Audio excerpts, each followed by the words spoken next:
graduate student in the Russian Studies Institute, and I was an amateur cellist. And not a very good one, if you don't mind my saying so. And so what happened was, the work at Harvard was easy, and the only thing that I really loved in my entire life was music. And I just decided I could not get on with my life. Late as it was, I was 20. Late as it was, I couldn't get on with my life without trying to become a musician. So believe it or not, I dropped out of Harvard and I became a sophomore at the New England Conservatory.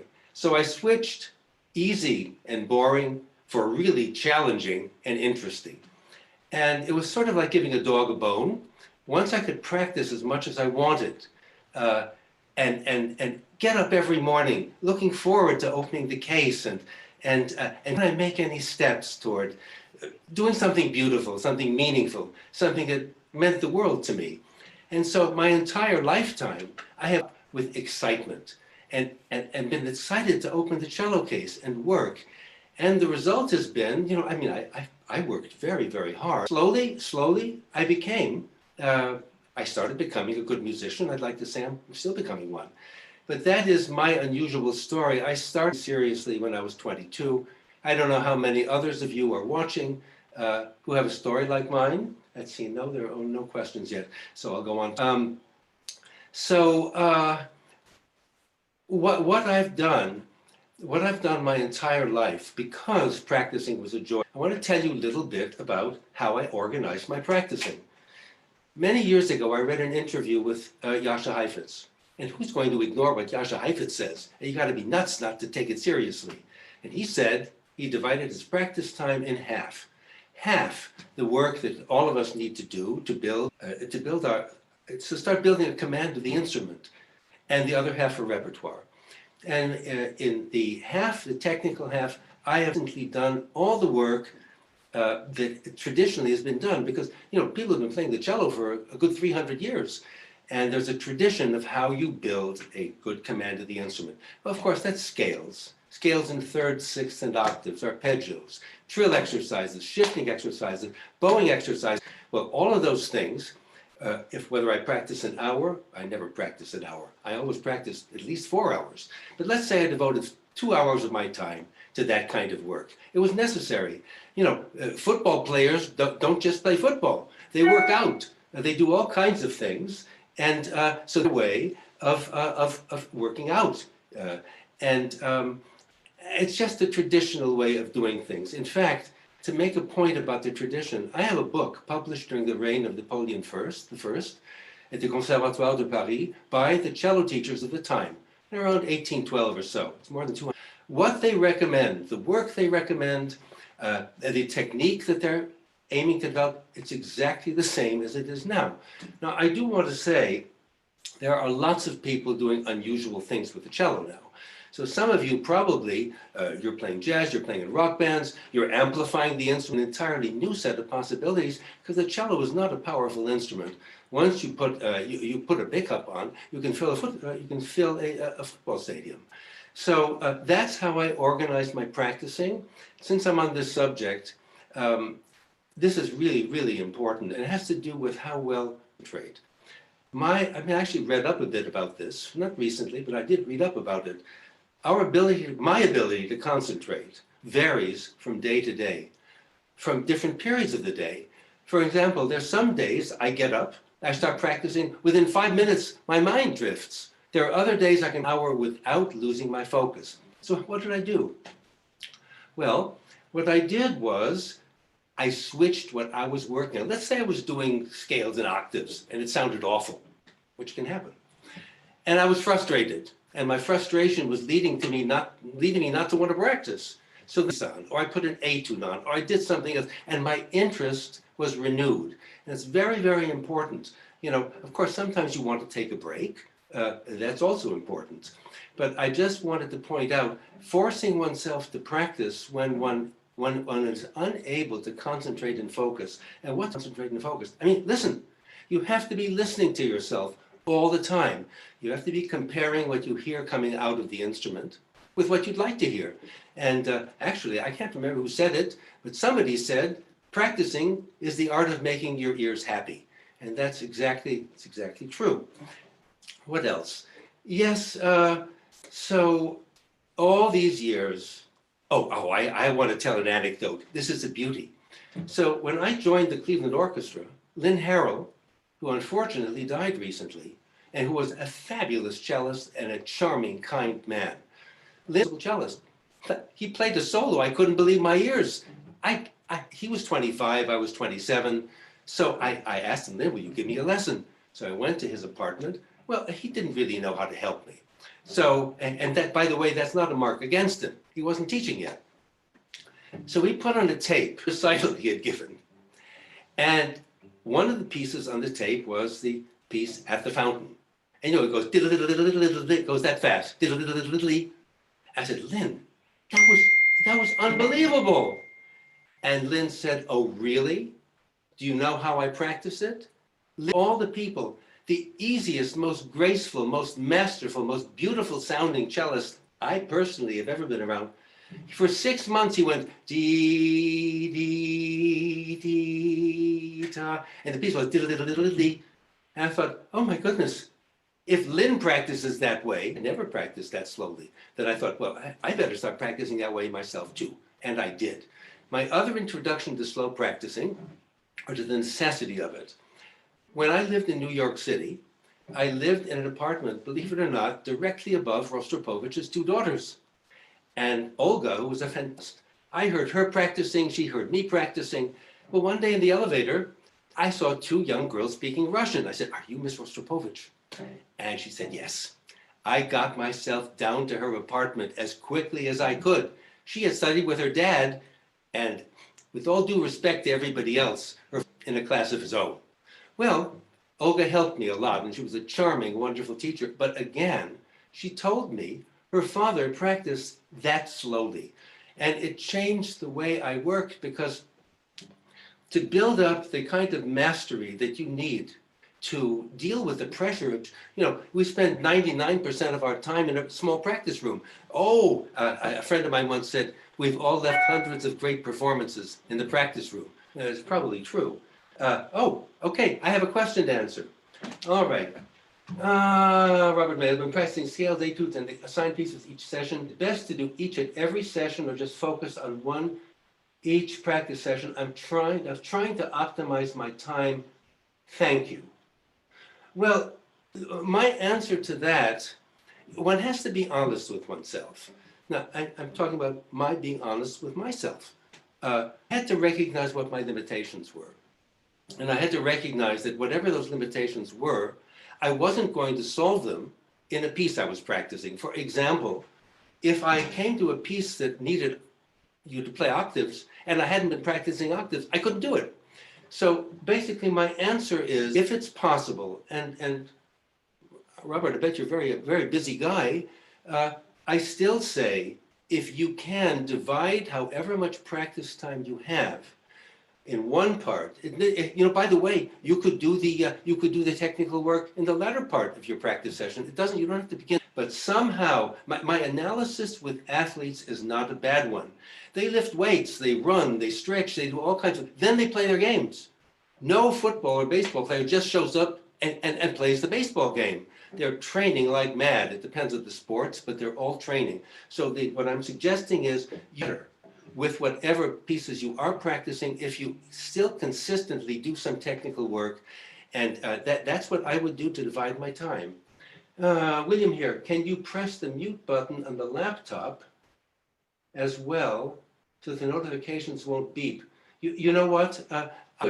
Because I'd have to move the laptop back to the desk and screw the whole setup. Forgive me. Everybody, I have a very old laptop. The trackpad isn't working. Forgive me. William, forgive me. So let me continue if that's okay. Robert, I hope I am. Keep doing as much of everything as you can. Now, Miguel, hi from Bolivia, and thank you very much. Can you please tell me about your my instrument? Okay. We're going to get onto instruments. That's a big subject. This cello was made by David Wiebe. David Wiebe lives in upstate New York, and he is one of the best and most famous cello makers in the United States. I bought this cello from him. It's made in 1986. Of course, I'm not performing on this particular session, but David Wiebe, it's W-E, he has a website, and you can look him up. You can order a cello from him. You can find other people who have bought his instruments, but this instrument is made by David Wiebe in 1986. Michael Franz, when practicing your repertoire and you run into technical difficulty, what are some of the ways you break this down? My answer to that is, if you're having a technical difficulty, you have to go back and practice much more slowly. I mean, that's the first answer. I told you, Lynn, I mean, I'm sure all of you heard, he was a remarkable cellist. Lynn practiced more slowly than anybody I ever met in my life. And Lynn had that the rest of us can only dream of. So I think separating the technical and musical problems to begin with is important. That you first figure out what do you need to do to play the passage you're struggling with on a higher level. Well, let's say it's octaves, or sixths, or large shifts. So you should devote some time to that as a theoretical topic. And by the way, that's what cello etudes are for. They're generally, they always focus on one particular problem, usually not on many. That's why all of us did etudes when we were students, and to be honest, I still do some of them.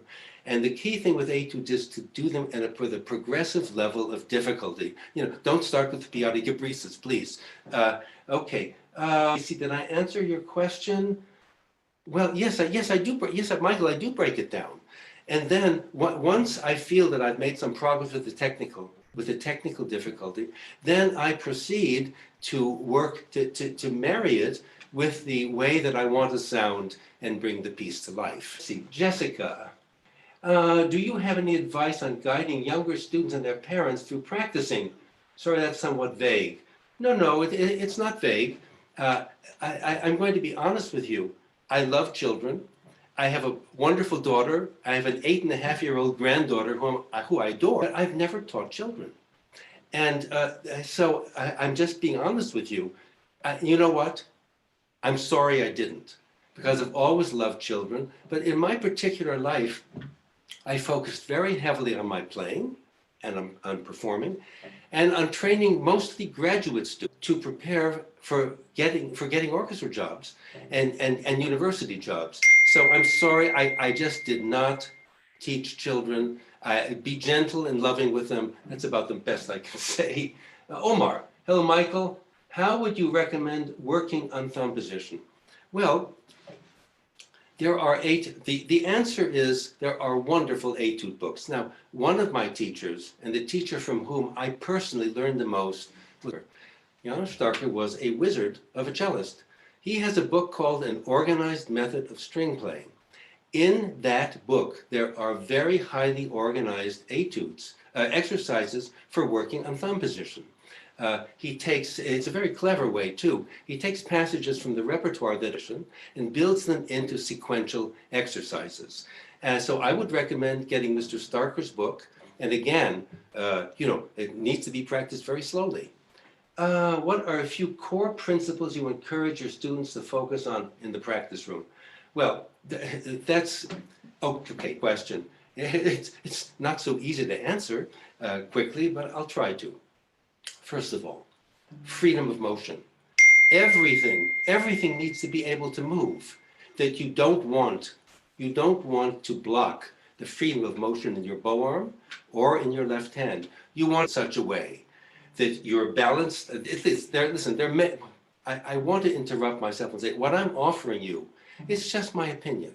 There are so many great cellists, so many people so many great teachers. And so, take whatever I say just as my opinion.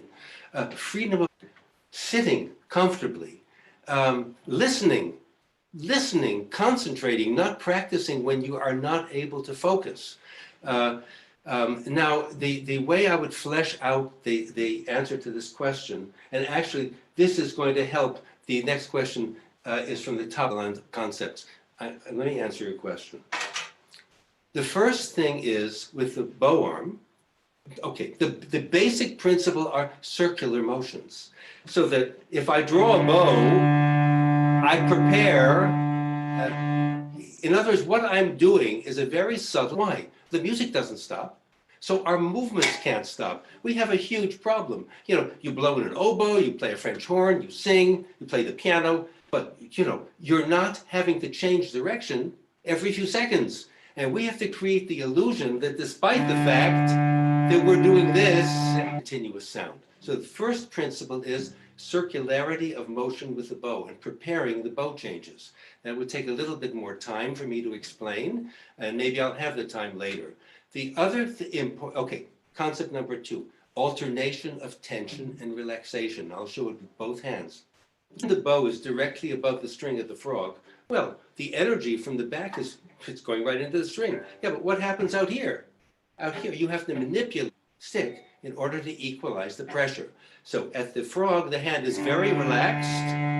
As I go out and I make a torquing motion against the stick and deliver more intensity into the string, there's more tension in my hand.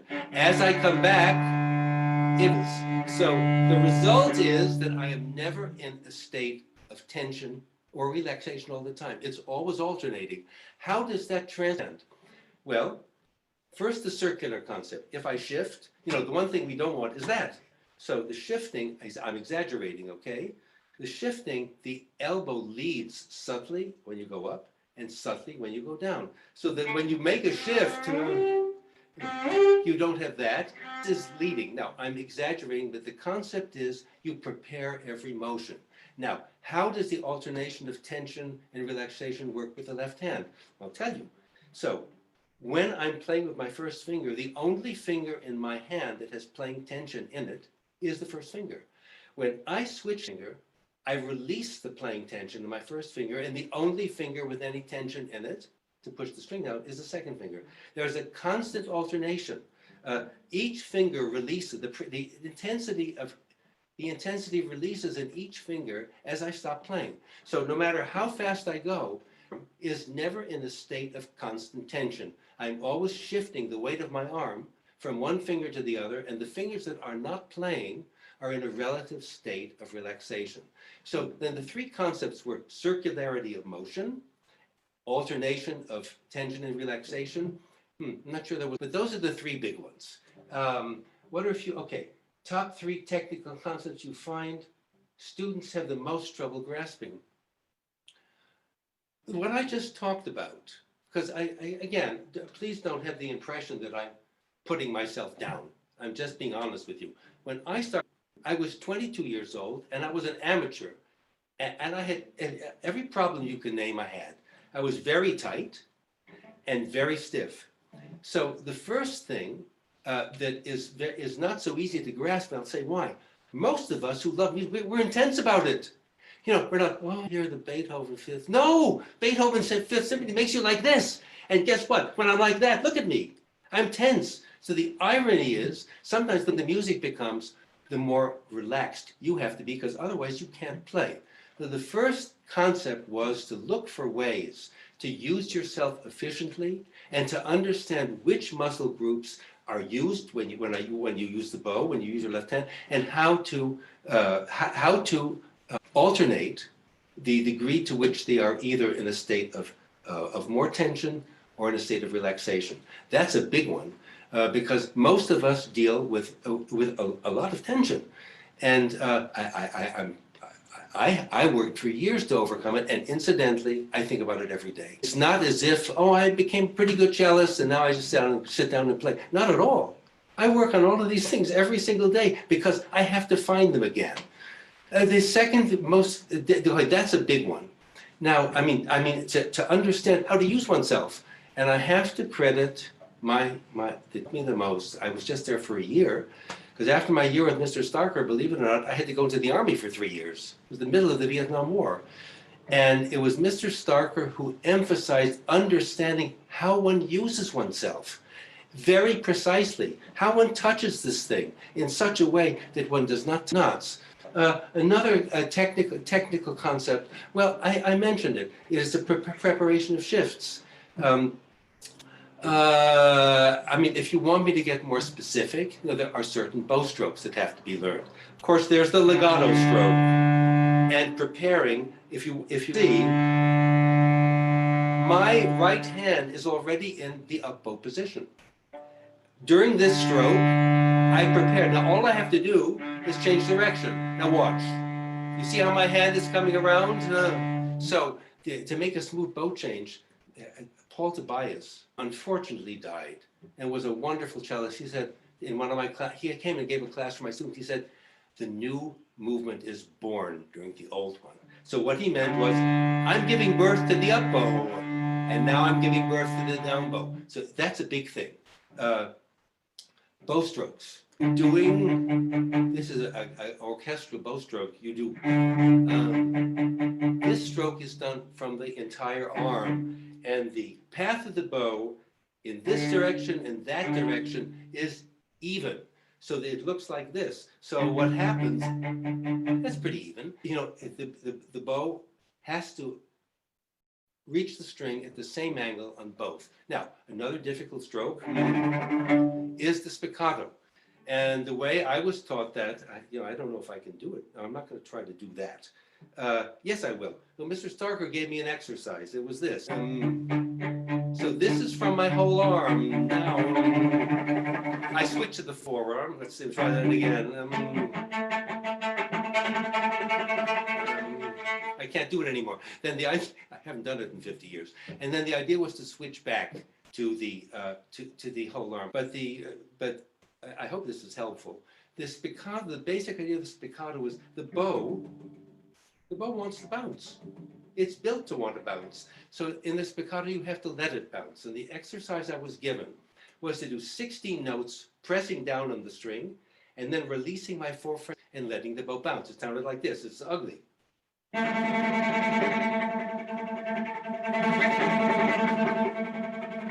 Then he had me do it this way. So what I'm doing when the bow starts bouncing, believe it or not, I'm not taking it out of the string. I'm lift it out of the string. And actually, if you were close to me, you would barely see the hair leave the string.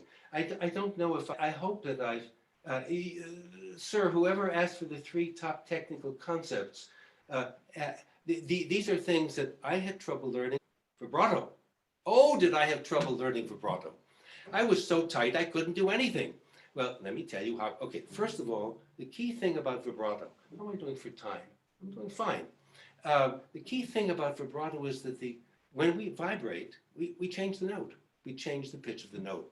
So the danger is that we're not going to confirm the pitch, that we're going to distort the pitch. So I vibrated above the D and below the D.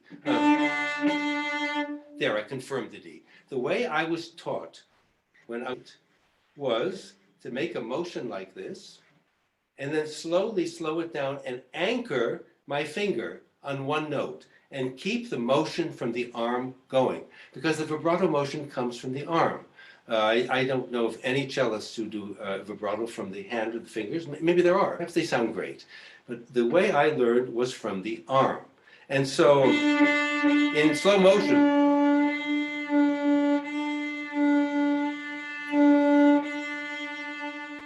I hope you hear that I'm bumping up against the top of the D. I'm bumping D. So every time I go, every time I'm confirming that the note that I want to play is the D.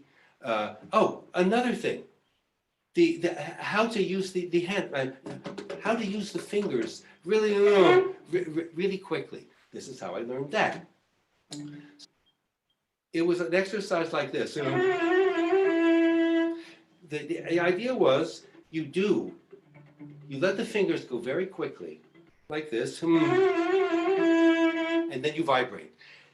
When the fingers are moving quickly, this entire apparatus is completely relaxed. When I start vibrating, I have to make the intensity, I have to intensify the structure of my arm so that I can communicate this pulse of the string. So the exercise, if I remember correctly,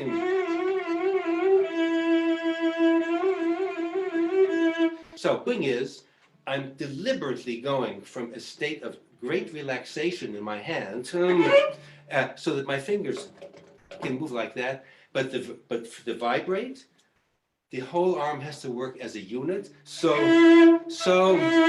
I can make an intense and warm. So those are some of the key things.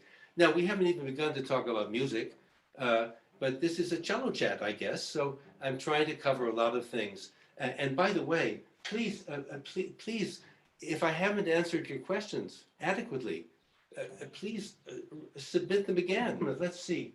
Oh, I've skipped things. Sorry. Can you recall a specific piece of advice from any of your teachers that has proved to be particularly yes. It was Mr. Starker's emphasis on understanding how to use oneself in relation to the instrument. His whole point was, no matter how much you dream of playing beautiful music, of playing beautifully, of playing masterfully, if you're tight, well, the dream can never come to fruition. So the key thing that even liberated me to dream of becoming a good cellist and a good musician, understand, how do I use myself? Oh, I have something else I want to say. Impatience is the biggest enemy in this particular quest. All of you, I'm sure, have heard of F.M. Alexander, the originator of the Alexander technique. Well, I'm not going to get into that, but he had end gaining. And what Alexander meant by end gaining is that instead of doing the process to slowly reach the end, you want to immediately go to the end. You immediately want to play the Dvorak concerto. You immediately want to play great. And what he learned, because his problem was, I think he was an actor, and you couldn't speak. And slowly he developed techniques to reteach himself how to use his voice. It had to do with his posture and alignment and all of that, and he overcame it. But the concept of end gaining, most of the people I've taught in my life, most of them were talented, charming people who loved the cello. But almost without exception, they were in a big rush. And some people, I couldn't hold them back. Because, practicing slowly, it can seem like it's boring. But I want to go back. Rostropovich and Lynn Harrell, these are two of the greatest masters who ever played. This is how they worked. So understanding, having the patience to learn. Usually I needed help. Usually you need a teacher who is interested in these kinds of things and can help you with them. Understanding how you use oneself in relation to the instrument that you've chosen. Every instrument is different. And then psychologically, having the patience to realize listen, everybody's different. I'm not saying that what I've just said, or everything that I've said, is relevant to every single person who's watching. But I did teach a lot of people, and I mean, I happen to be a patient person. Really struggle with this. Once I saw how Lynn practiced, I mean, am I an idiot? Lynn worked that way and I wasn't going to. But these are somebody asked, what are the key things? Okay, good. So do you have any tips for warming up? Oh, okay. Sorry. You know what? I'm not really getting behind. It's just 8:30. Okay, sorry. I hope I'm being reasonably efficient. Okay, tips for warming up efficiently. I remember, who was it? Oh, it was a pianist who played with Rostropovich. She's in the practice room and bashed his way to warm it up, to get his muscles working, to get his mojo working. That he worked like a lunatic, and then he walked out on stage and was fully warmed up. Well, that's what he did. I think you have to, okay, the question is it warming up for a practice session where you can take your time? Is it warming up for a concert? You have to find what is it that allows you to walk out on stage without feeling cold and scared and nervous. I mean, I'm remembering, I took advantage of this. I played the Brahms double concerto, fortunately only once. I did what Rostropovich did. I played through the whole thing. And by God, I walked out on stage and I was fully warmed up, because I've had a tendency to warm up carefully and slowly and gently and so on and so forth. And then I walked out on stage and I wasn't really warmed up. I hope that's helpful. Please show us how we have relaxed and vibrato for first position. It's harder than higher positions as the elbow is not comfortable. Yes. The vibrato in first position is from the whole arm. Okay, you say higher positions. I'm just using my, here I'm using my forearm also. There's a little bit of arm. Here, I'm using my entire,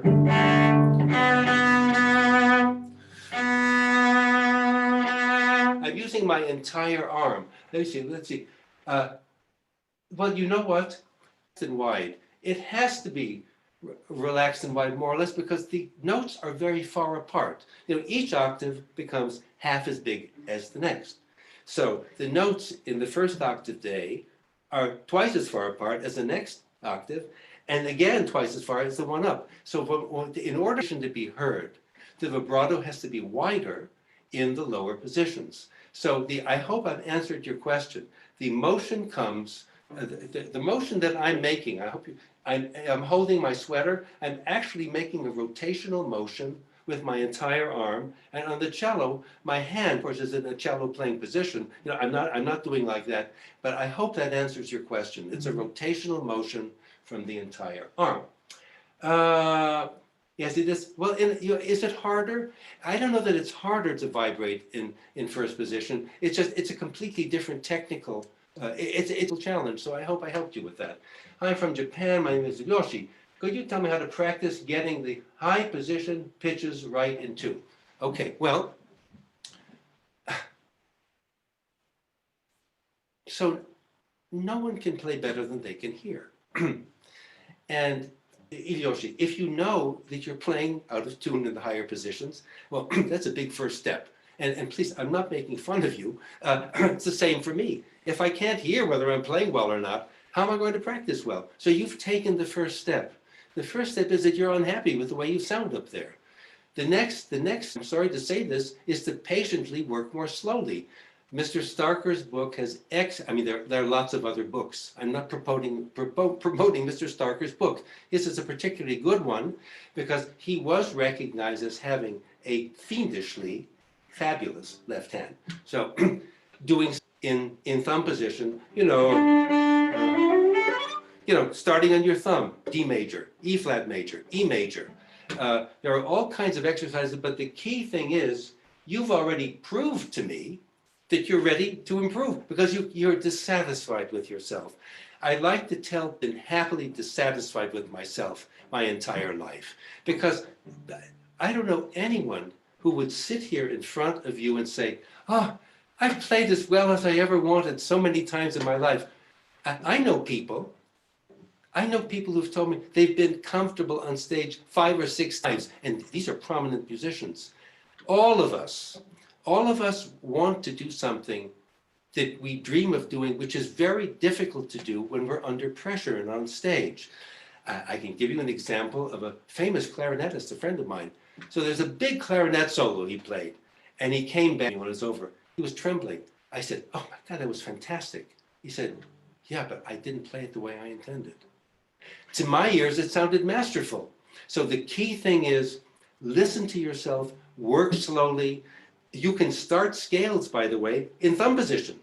You don't have to start your scales on C up here, or B flat, or B, and work down, and just work on these octaves, work on thirds, sixths, and octaves in thumb position. But I want to say again, I just spent, let's see, 1964 I started. What are we talking about, 56, 66 years? I just spent a whole lifetime working on this, and I'm still working on it. I hope that was helpful. Question from Jen. Hi, Mr. Haber, do you have any thoughts on, I don't know what interleaved practice is, I'm sorry. I've never heard the term. Question from Yang Chun. Any advice on teaching up-bow staccato? Oh, no, sorry. Well, yeah, I can give you some advice, but I don't have a good up-bow staccato. And I'm happy to say it's the most useless bow stroke in the world.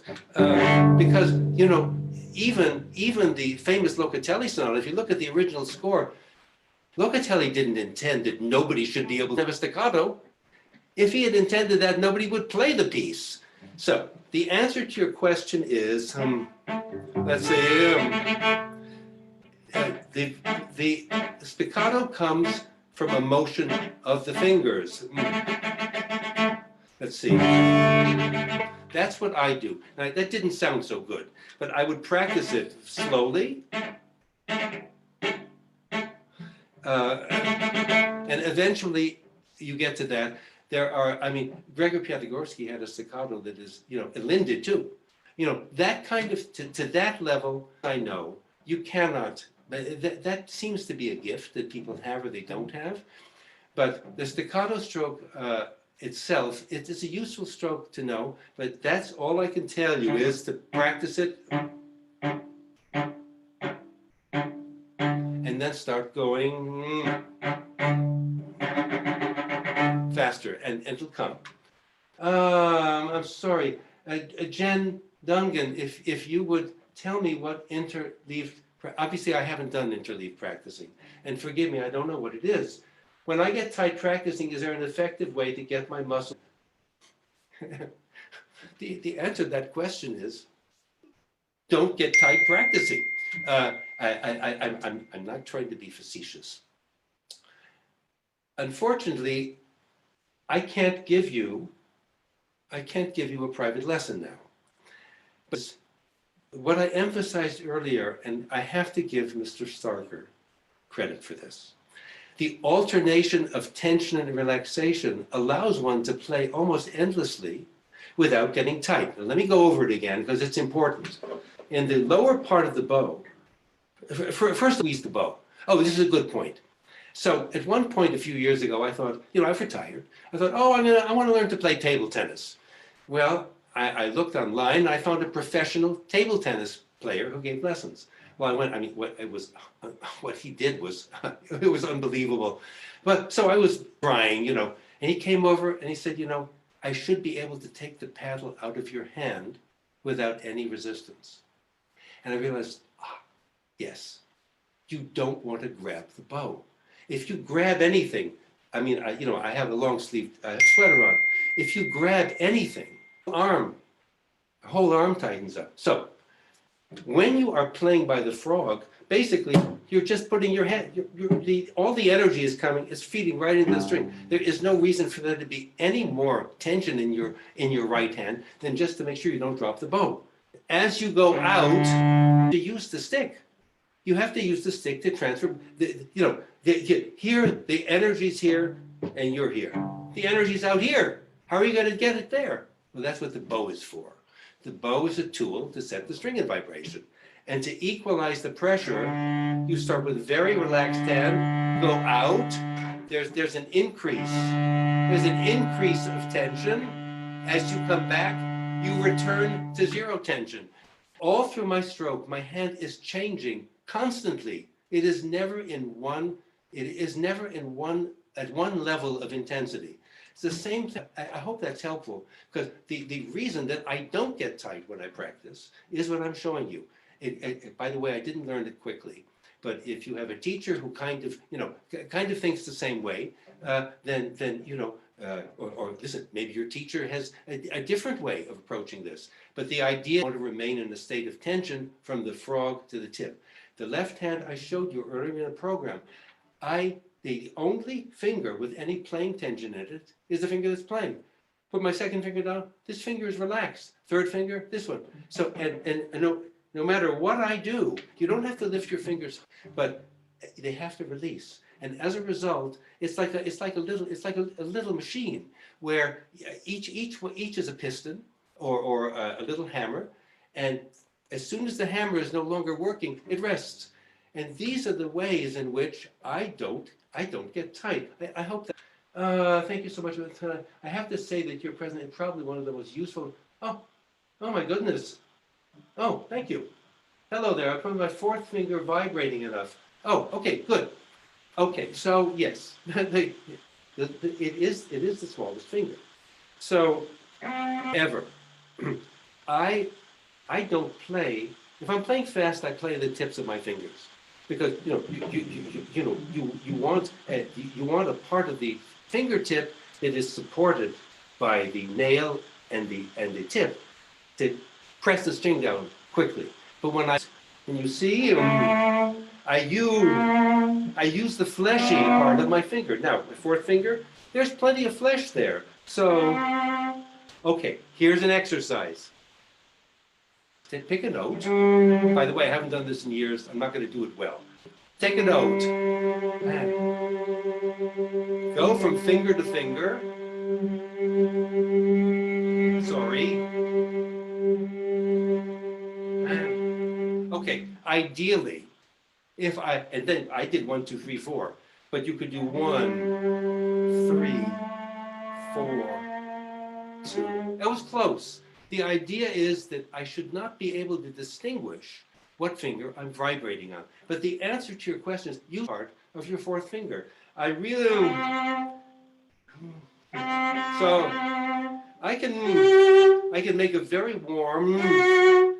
And I'm playing, if you see the indentations in my fingers, I'm using the fleshy part of my finger. However, if I'm playing like that, I've used the fingertips. Helpful. Hello there, I have a problem getting, okay, I did that one. Hi, I'm from Hong Kong. Please teach us how to relax when playing fast.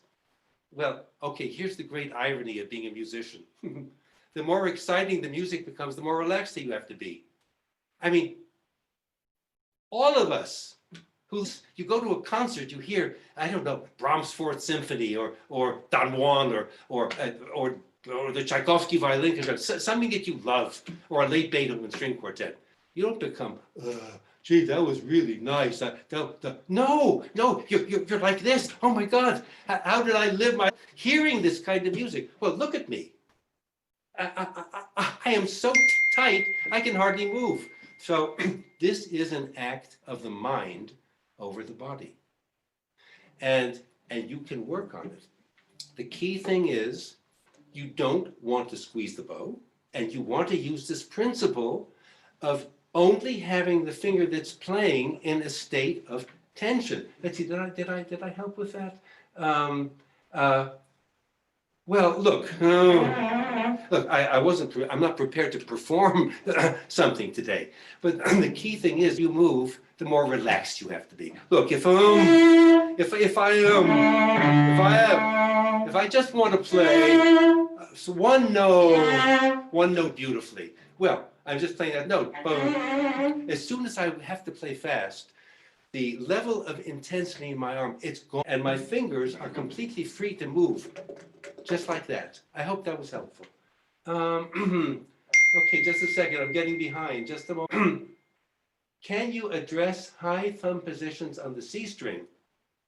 No, I cannot address high thumb positions on the C string. Don't play in the high thumb positions on the C string. I mean, when do you have to play up here on the C string? I can think of one passage, the Shostakovich and no, the C string is too thick. It doesn't speak quickly. It doesn't on my cello. So, forgive me, I'm not trying to be rude, but I at all costs, I try to avoid playing in thumb position on the C string. How do you teach spiccato? Okay.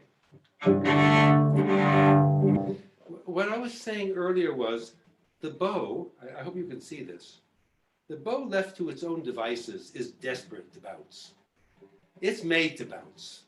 It's like a dog is meant to bark and wag its tail, a bow is meant to bounce. So that means that we have to let it bounce and not make it bounce. So the exercise that I showed you earlier was the following. It was 16 notes played, pressing down on the stick with the forefinger, so you're keeping the hair on the string, and then 16 notes where you have released the pressure of your forefinger a little bit, the bow of its own volition starts bouncing. Let me see if I can do it. Okay, the first bit is ugly. I'm pressing the hair deliberately into the string and making the bow rigid. I'm preventing it from not bouncing. Okay, wait a minute. Wait.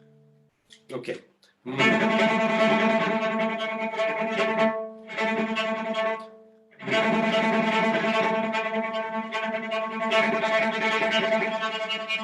So,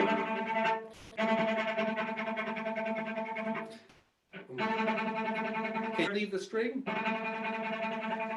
No. Now, there are other kinds of spiccato. I was doing a spiccato from the arm. There's also spiccato from the hand, but the principle is the same, that you have to release the stick so that it bounces. I'm not making the stick, I'm not making the bow bounce, I'm letting it bounce. And I hope that was helpful. Okay, Tayesha. When practicing chord double, can you explain how the bow distorts the intonation of the chords? And well, the bow should not. Why would the bow distort the? I mean, so okay, I was pretty well in tune. Thirds, octaves. That wasn't so well. Okay, well, I don't understand, why would the bow distort the upper notes? So here I'm playing two notes. The B and the D are in tune. Now I'll play C and E. If the pressure of the two strings should be identical. For instance, maybe if you're pressing harder on one string than the other, then maybe the pressure, the excessive pressure on one of the strings will distort the note. But look, thirds, sixths, octaves. Whoops. I'm not distorting the note. I'm sorry. I hope that I've answered your question. But if both notes are in tune, if the bow, if the bow is basically meeting both strings at a right angle, and you're not pressing excessively, there's no reason for either note to be out of tune or for the bow to distort it. I hope that was helpful. Caleb, how can one utilize of vibrato in phrasing? Well, you know, I like to say to my students, I don't play a piece. I let the piece play me.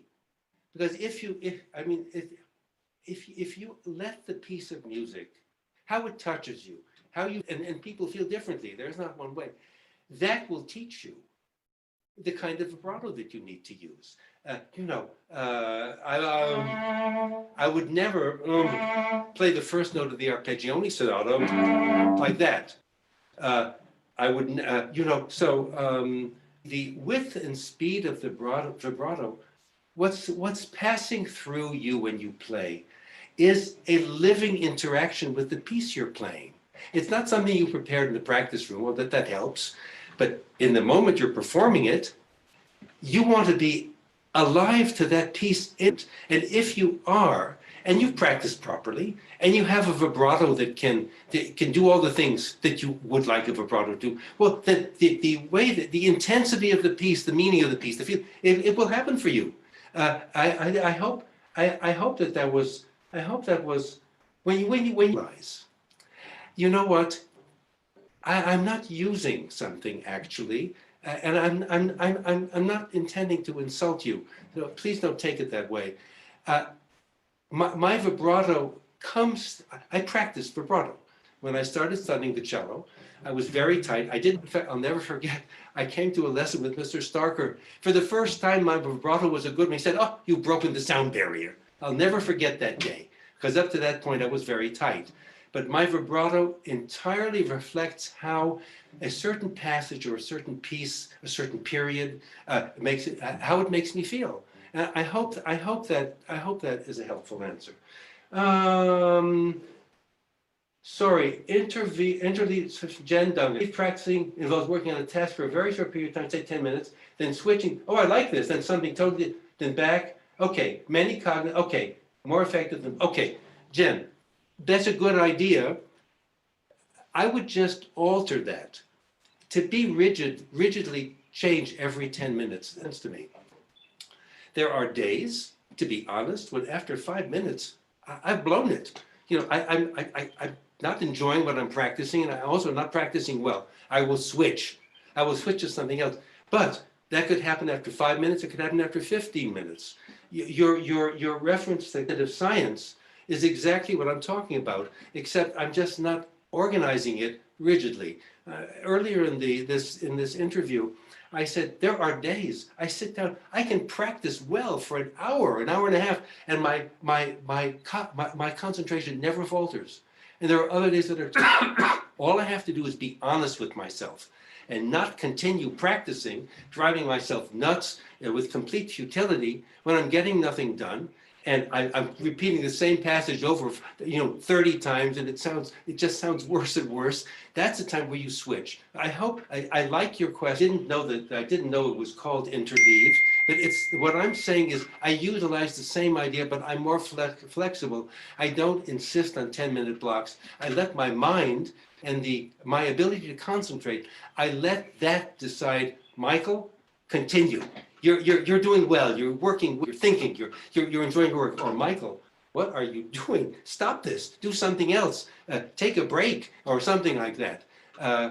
So yes, it's just a little bit different from what you said. Any of the Arpeggione Sonata. Well, listen, that's not a cello piece. I mean, if I really want to be honest. To be really honest, I've struggled to play the stuff that is actually written for our instrument on a high enough level. That's a very hard piece. The best cellists are able to play it beautifully. So again, actually, the best performance I ever heard, forgive all the cellists in the world. On the viola, it's all in the lower positions. I had a colleague at the University of Akron named Alan Bodman. He gave the best performance of that sonata I ever heard in my life on the viola. It's very awkward on the cello. All I can say is the same advice that I've kind of used the entire program is to practice slowly and patiently. And also be honest with yourself. Don't push forward, and you're not happy with it. Well, don't push forward. If you haven't solved it and you're frustrated, do something else. But if you haven't solved it, then don't think that you'll come back the next day and it's going to sound great. Actually, frankly, I've never met a piece written for exactly easy. But the thing is, be honest with yourself and don't push forward when you know there's more work to be done. Don't end game. Try to remember that concept, Alexander's concept. It's brilliant. We all do it. We want something, we want it now. But it doesn't, for most of us, that's what works with an instrument. I know many famous musicians. People who are in a different category from me. And this is how they work. And the reason I didn't have a chance to say, why have I called this program The Joy of Practicing? Well, I'm sure you can tell. I've loved this. I've loved this every morning because what was I going to do? I was going to try to do something more beautiful, more masterful, work on a piece that meant the world to me. How many people get up in the morning and they open the cello case and you walk into a new world. You walk into a world where all that matters is discipline and meaning and mastery. So that's why I called this program, I never had a chance to explain, The Joy of Practicing. Okay, Arpeggione Sonata, just take it easy. And if you love the piece, play it. It's very hard. Michael Front, just want to thank excerpt book. Oh, orchestra playing. Oh, here's a new subject. How are we doing? 9 o'clock. Okay, you know what? I'll say one more word about this. It's important. Getting a job is important. Yes. Let me talk about this a bit, if that's okay. If that's a question, I'll answer it too, because we started late. By the way, again, I'm not making any special case for myself. I had many students who came to study with me, and they had come from major schools. They were mostly graduate students. They had studied with wonderful teachers, gotten a degree, Oberlin, Eastman, Juilliard, you name it. And they wanted to win an orchestra job. Well, I helped. Here's the key thing. To win an orchestra audition, the entire audition has to be played at the same level. How many times did Steve Gaber, many years ago, who was a wonderful principal cellist of the Cleveland Orchestra, he told me, we heard lots of great concertos and not one good Beethoven Fifth Symphony. This is very important to understand. I don't know if it's a fact, but I think that probably many people think, oh my God, the Dvorak concerto, whatever concerto you pick, play it great. I'm going to blow the people away who listen to me. No, your audition, when you play an excerpt from a symphony, that excerpt has to be played with the same attention to beauty and detail and phrasing sound, everything that the concerto was. And so I wrote my own excerpt book. That's what Michael is referring to, because I had so many people come to me that I got tired of marking parts. And what I did, and my former students put up with me, I worked those excerpts the same way I would have worked a sonata, leaving nothing unexamined, looking for fingerings or bowings that made things sound better, referring to the piece. For example, the second movement of the Beethoven Fifth Symphony, it's on every audition. Well, the whole thing has come to a crashing conclusion, and then we're in A flat major. And I said, you must make this sound sweet and gentle and happy. The sun's come out. I always referred to the point of the piece that the particular excerpt was taken from. Some of the excerpts are, the Bardet Bride Overture is one. I mean, that is really hard. There are others. Several of you have asked about spiccato. Well, the overture to Mendelssohn's Midsummer Night's Dream is an example where one has to have a perfect spiccato. They always fall into different categories for sound production, for phrasing, for virtuosity, for short bow strokes, for legato bow strokes. But I guess the reason I'm talking about this is I have seen so many people, most people, and former students, please don't think I'm offending you. I loved you all. I really did, by the way. But it has been very typical that people came with their solo repertoire at a fairly high level that had to be, but not having studied the excerpt in the same detail, with the same attention to, this has to sound wonderful, and I've got to play it on a high level. Most people don't do that. And I have to say, can I take some credit in this program? I had a lot of students win orchestra auditions, and the reason was, I think I'm sharing the reason with you. So, make sure if you're aspiring, listen, an orchestra audition, that's a tough challenge. You're looking at the luckiest guy in the world. The first audition I ever went to, in an art, I got into the Cleveland Orchestra. Do you think I was so great? Well, I played well on that occasion, and George Szell liked it. So, you're looking at a lucky guy. I have known fabulous people who took 30 auditions, and the 31st one, they got a great job. Don't give up. But make sure, got to be honest with yourself. You have to ask, can I play this? If you can't play the excerpts from Don Juan or La Mer or whatever piece you want to choose, if you can't play them, please don't go to the audition. You've got to be yourself and not put yourself in a situation where you're likely to be humiliated and disappointed, and you could have prevented it. Let's see, maybe I've run out of time. I've got to tell you one more. One more. Okay, that questions. Okay, closing remarks. Very good. Okay, whoever was watching, thank you very much. It's been a great pleasure for me. I've devoted my entire life, happily. Yes, devotion is the right word. This was a calling for me. And I've had a happy and satisfied, because I was able to work at something that motivated, it drew all of my best energy and my desire and ability to work. It drew all of it out of me. So listen, thank you very much for watching, and I wish all of you well. Okay, good night.